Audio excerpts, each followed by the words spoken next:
Bonjour, je m'appelle Josée Daou. Je suis intervenante jeunesse et conférencière et je vous présente ici une autre capsule dans le cadre du projet Miado avec comme thème l'importance de se recentrer.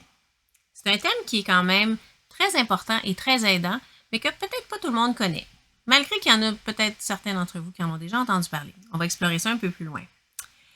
En premier lieu, c'est quoi se recentrer? Qu'est-ce que ça veut dire? Ça veut dire se recentrer vers soi-même, donc vers l'intérieur, vers ce que nous sommes réellement, profondément. Il y en a qui pourraient appeler ça la rencontre de notre âme. Il y a différents noms, différentes expressions, mais ça veut vraiment dire d'aller comprendre et s'apercevoir de qui on est et ce que l'on veut. Ça nous permet d'être en harmonie avec soi-même, évidemment, avec ce qu'on est, ce qu'on veut, mais aussi avec notre environnement. Parce que quand toi, tu es mieux en l'intérieur de toi, ça se passe mieux avec les autres aussi. Se recentrer sur nous aide à mieux comprendre qui nous sommes et non seulement ce qu'on veut, mais aussi les outils qu'on a déjà, donc, par le fait même, les outils qu'on devrait développer. Il y a plusieurs bienfaits à se recentrer, mais je vais vous en nommer quelques-uns. En premier lieu, ça nous aide à demeurer calme en ayant les ancrages bien fermes sur ce que nous sommes. Ça permet aussi de faire des buts réalistes qui nous mènent vers l'avant dans notre vie. C'est correct de faire des essais, de se rendre compte que c'est pas pour nous de faire demi-tour et de recommencer. C'est tout à fait correct, on est là pour apprendre. Peu importe notre âge, c'est tout à fait correct.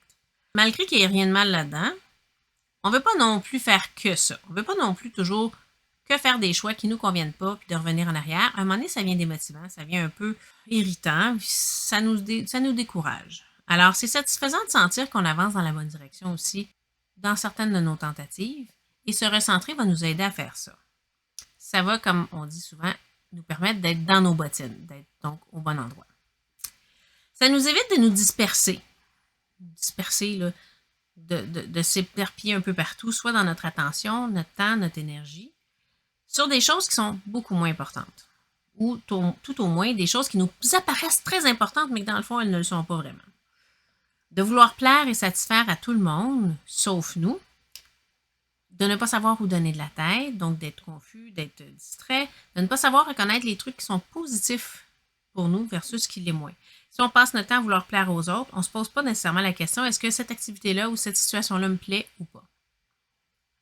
Se recentrer sur nous va inévitablement nous aider à se rendre compte de ce genre de choses-là beaucoup plus facilement et naturellement. Ça nous permet aussi, quand on se recentre, de comprendre quelles sont nos forces, nos habiletés et tout ce dont on est capable. C'est très utile à l'adolescence de savoir ça parce qu'il y a des choix de cours qu'on doit faire, des emplois d'étudiants qu'on doit choisir et aussi, et non le moindre choix, c'est un choix de carrière qu'on doit commencer à réfléchir et s'aligner sur des choses pour nous aider dans ce sens. Quand on a la chance de mieux connaître nos forces et nos préférences, c'est un atout incroyable qui va nous guider vers les bonnes options plus facilement et nous éviter un grand stress. Se recentrer nous donne aussi une perspective différente et moins épeurante, moins intense des défis qui viennent de l'extérieur. Ça aide à relativiser, ça veut dire de voir les choses comme moins dramatiques. On est capable de placer ça en perspective et dire, cette situation-là, ce trouble-là, dans l'ensemble de ma vie, c'est quand même pas si grave. Je vais pouvoir m'en sortir, puis ça nous aide à trouver plus facilement des solutions aussi. Comme par exemple, si quelqu'un dit un truc moche sur nous, c'est pas intéressant, évidemment. Ça peut être blessant, ça peut être fâchant, ça peut être plein de choses en même temps. Mais une chose que ça devrait jamais faire, c'est nous faire douter de nous-mêmes. Oui, mais si ce qu'ils disent, c'est vrai, est-ce que c'est vrai que je suis comme ça ou que je suis comme ça? Ce doute-là peut nous faire vivre beaucoup de peine, de doute, de honte et plein d'autres choses. Ça, c'est pas nécessaire. Fait que, si on se recentre et on se connaît mieux et on est plus en contact avec nous, ce genre de situation-là peut avoir des impacts et des conséquences moins grandes sur nous parce qu'on le sait ce qu'on vaut, on le sait ce qu'on est. Et il y a tellement d'autres bienfaits à se recentrer. On peut se poser une question, si c'est si positif que ça, pourquoi est-ce que c'est si facile de ne pas être toujours centré? Pourquoi c'est si facile de s'éparpiller, justement? Mais il y a plusieurs facteurs. Il y en a 4 que je trouve qui sont quand même assez majeurs. Je vais vous les nommer. Le premier, et non le moindre, c'est à l'adolescence, la fluctuation les changements au niveau des hormones, c'est énorme. Ça affecte tout. Ça affecte votre corps, votre état mental, les émotions, ça joue un grand rôle dans le quotidien. Ces changements sont assez pour chambouler des têtes et des cœurs, bien évidemment. C'est très intense et ça rend encore plus difficile de se calmer puis de se recentrer sur soi. Des fois, c'est moins attrayant. En deuxième point, pourquoi c'est si facile de ne pas se recentrer et de s'éparpiller, c'est jamais dans l'histoire de l'humanité est-ce que la vie extérieure n'a été aussi riche, pas riche en termes de bon contenu, mais riche en termes de quantité et de choix, et même à l'infini, au niveau de tout ce qui se passe à l'extérieur, donc les écrans, les médias, etc. On a une facilité d'accès à nos amis. On a du contenu en streaming. On a des médias sociaux. On peut passer des heures et des heures et des jours et on ne verrait jamais le bout de tout ce qui est offert sur Internet. On a aussi des jeux vidéo qui sont extrêmement captivants. Et bref, il y a beaucoup d'opportunités de mettre de l'attention ailleurs que sur nous. Un troisième point aussi, c'est que en étant honnête avec nous-mêmes, parfois c'est plus simple de regarder à l'extérieur parce que ça ne nous demande aucun effort. Ça ne nous demande pas d'explorer pourquoi j'ai cette boule de tristesse-là ou pourquoi j'ai ci ou pourquoi.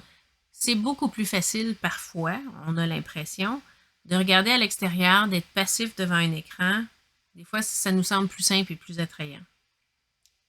Mais pourtant, on n'est tellement pas gagnant à la longue.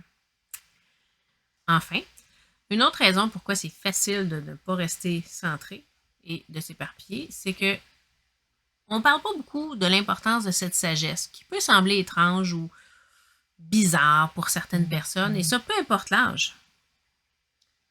Pourtant, plusieurs personnes en font l'expérience à travers le yoga, à travers la méditation, une vie spirituelle ou religieuse, parce que prier fait aussi partie des activités qui peuvent nous aider à nous recentrer. C'est des activités qui peuvent prendre que quelques minutes. Dans le projet Miyado, Pascal fait des capsules de yoga qui sont entre 10 et 15 minutes. Une méditation, que je peux appeler aussi recueillement, peut nous prendre que 5 minutes, 10 minutes. Question de retrouver le calme et refaire la connexion avec soi. Une vie spirituelle ou religieuse fait la même chose à travers des prières, à travers parfois des cérémonies ou des choses qui peuvent nous aider. Si vous donnez la peine de jaser avec des gens qui connaissent une de ces pratiques depuis un moment, ils pourront parler des bienfaits qu'eux-mêmes ressentent à se recentrer. Mais ce qu'il ne faut pas faire, c'est attendre d'en entendre parler trop dans les médias courants parce que c'est pas super à la mode. Et non seulement ça, mais les plateformes médiatiques cherchent des vues, des clics, des j'aime pour avoir le plus d'annonceurs possible, pour avoir le plus d'argent possible. Alors, c'est pas vraiment dans leur intérêt et pas dans leur plan de nous éloigner des plateformes médiatiques. Ils veulent plutôt nous attirer. Alors que se recentrer, c'est contraire à ça et ça nous demande à nous éloigner de ces plateformes-là. La bonne nouvelle, c'est que se recentrer se fait très facilement et en toute simplicité. Malgré qu'on ait des obstacles pour le faire, ça peut se faire quand même assez facilement et simplement. On peut faire une pratique, par exemple, le matin, en quelques minutes à peine, pour bien partir sa journée. Au cours de la journée, par contre, il y a des événements, peut-être qui vont survenir, qui vont nous faire se sentir plus stressés en dedans, plus dispersés, comme un examen, une chicane, peu importe. Et des fois, c'est juste nos besoins personnels. On peut se sentir plus fatigué, plus stressé, plus en colère. On peut s'adonner à n'importe quelle stratégie pour pouvoir atteindre une connexion et retrouver cette connexion-là, ce calme-là. On peut ainsi récupérer toute l'énergie dont on a besoin pour la journée et avoir accès à tous nos outils. C'est un grand plus. Plusieurs façons, on en a parlé un peu, mais on va en parler plus en détail. Plusieurs façons s'offrent à nous pour pouvoir se recentrer assez facilement. Le yoga, on peut faire quelques minutes de yoga le matin et le soir, ou un des deux. À travers la respiration, les pauses qui comptent souvent les étirements, on est vraiment appelé à se recentrer plus facilement sur soi. La cohérence cardiaque, qu'on a expliqué déjà dans la capsule sur la gestion du stress, c'est un exercice de respiration qui prend 5 petites minutes et qu'on peut retirer des bienfaits non seulement de calme, mais aussi de la facilité à se recentrer. Le calme et se recentrer, ça va ensemble. Vraiment, là, c'est main dans la main. Ça nous permet d'aller à notre rencontre très facilement. La méditation ou un recueillement de quelques minutes, c'est pas seulement une pratique qui prend 1 heure qu'il faut se vider la tête, penser à rien. Une méditation ou un recueillement peut aussi être une opportunité où on se recueille seul et à l'intérieur de nous, on peut faire des demandes ou répéter des phrases qui nous inspirent à retrouver le calme, mais aussi à se retrouver soi-même. Découvrir des nouvelles activités. Certaines activités qui te demandent d'être en action, mais dans le calme, comme une danse plus douce, la marche en forêt, si possible en silence, le dessin, piloter un drone, sont toutes des activités qui peuvent nous faire nous découvrir. Le tai chi, c'est une pratique chinoise de mouvement lent et continu qui permettent aux participants de mieux gérer leur stress et aussi de se recentrer. À travers la respiration, les mouvements, c'est une discipline et c'est comme une chorégraphie.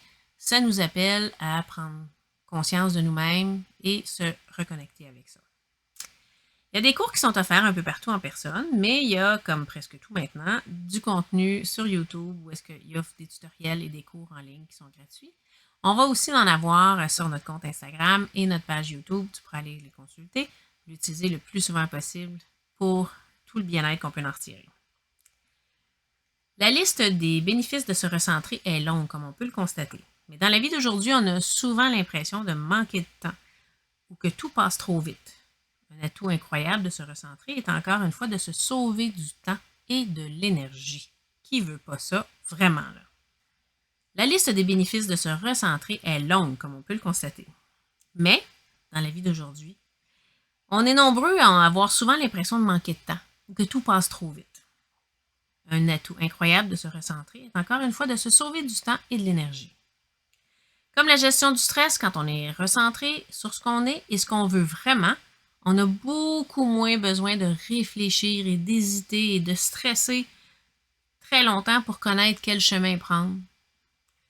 On est tout simplement ce qu'on est et les réponses viennent beaucoup plus facilement. Avoir cet atout dans notre quotidien aide aussi à être plus confiant. Les gens autour de nous s'en rendent compte aussi. Développer cette sagesse et cette connaissance dès l'adolescence est un grand plus pour n'importe qui et c'est utile pour toute la vie. C'est encore une fois un outil qui va être utilisé et utilisable et super pratique pour toute la vie. Et quand on l'apprend déjà à l'adolescence, je trouve qu'on est bien en avance de bien des gens. Le terme de ma prochaine capsule est « Je suis capable ». On va parler du dialogue interne. Je vous rappelle que les capsules du projet Mi-Ado sont disponibles sur notre compte Instagram et notre page YouTube. Je vous invite à les utiliser aussi souvent que possible pour atteindre un meilleur bien-être. On se voit bientôt!